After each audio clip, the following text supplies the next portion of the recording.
एक गांव में एक मॉडर्न बहू रहा करती थी, जिसके कारण उसकी सास काफी ज्यादा उससे परेशान हुआ करती थी। एक बार मॉडर्न बहू अपनी सास से कहती है कि माँ जी मैं जा रही हूँ, आप खाना बना कर रखो।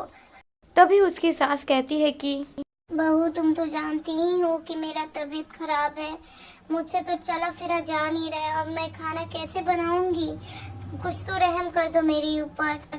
तुम अभी रुक जाओ, खाना बना दो, उसके बाद तुम चले जाना। मुझे कोई प्रॉब्लम नहीं है, लेकिन खाना बनाने के लिए मुझे पास उतना ताकत नहीं है। खाना प्लीज कृपया करके तुम बना दो। लेकिन सास का कहना बहू के ऊपर कुछ भी प्रकार का असर नहीं डालता। तो बहू कहती है कि माँ जी मैं इतना रेडी हुई हूँ, किटी पार्टी के लिए जा रही हूँ, तो मैं खाना कैसे बना लूंगी। इसीलिए आप खाना बना लेना, मैं जा रही हूँ, वहीं पे मैं आज का नाश्ता वहीं पे कर लूंगी। आप अपना लिए और बाकी के परिवार के लिए आप खाना बना लो, क्योंकि मुझसे इतना नहीं हो सकता और मैं अभी जा रही हूँ किटी पार्टी के लिए। प्लीज मुझे बार बार परेशान मत किया करो ना। इतना कहकर वो वहाँ से चले जाती है और रात को किटी पार्टी से वापस आती है। वह अपनी सास से पूछती है कि माँ जी आपने अभी तक खाना बनाया कि नहीं बनाया, क्योंकि मुझे जोरों से भूख लगी है। आपने तो आराम से खा लिया होगा, मेरे लिए तो बनाई होंगी ना आप कुछ ना कुछ। तो सास कहती है कि हाँ बहू तुम्हारे लिए भी खाना है, जाओ तुम खाना निकाल कर खा लो। खाने को अच्छे से ढक देना, क्योंकि तुम ढकना भूल जाती हो बार बार।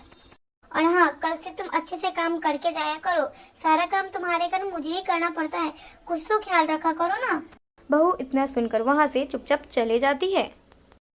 अगले दिन सुबह होता है, लेकिन फिर भी उसके परिवार में कुछ भी नहीं बदलता। जैसा पहले था वैसा ही होता है।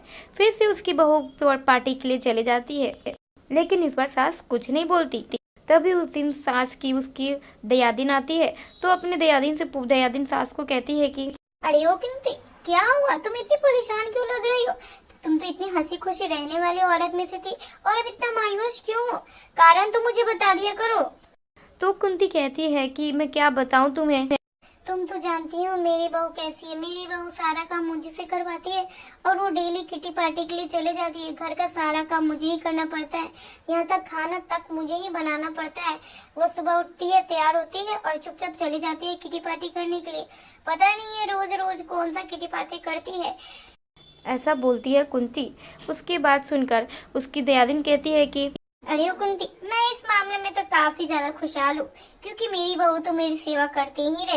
तो कुंती कहती है कि बात तो सही है तुम्हारा, तुम बहू के मामले में तो काफी ज्यादा लकी हो, लेकिन मैं इस मामले में अनलकी निकल गई, क्योंकि मेरी बहू तो कोई काम करती ही नहीं है, मेरी बहू निकम्मी है। अच्छा वैसे भी जिसके नसीब में जो लिखा होता है वैसा तो होता ही है। तुम्हारे नसीब में अच्छी बहू लिखी थी तो तुम्हें अच्छी बहू निकली, और मेरे नसीब में तो बुरी बहू निकली। अब पता नहीं मेरी बहू कब सुधरेगी। कुंती की दयादिनी वहाँ से चली जाती है। अगले दिन कुंती की बहू गार्डन में जाकर बात कर रही होती है। तभी कुंती की सास बुलाती है कुंती को, अपनी बहू को। बहू बहू सुनो। लेकिन उसकी बहू इग्नोर कर देती है।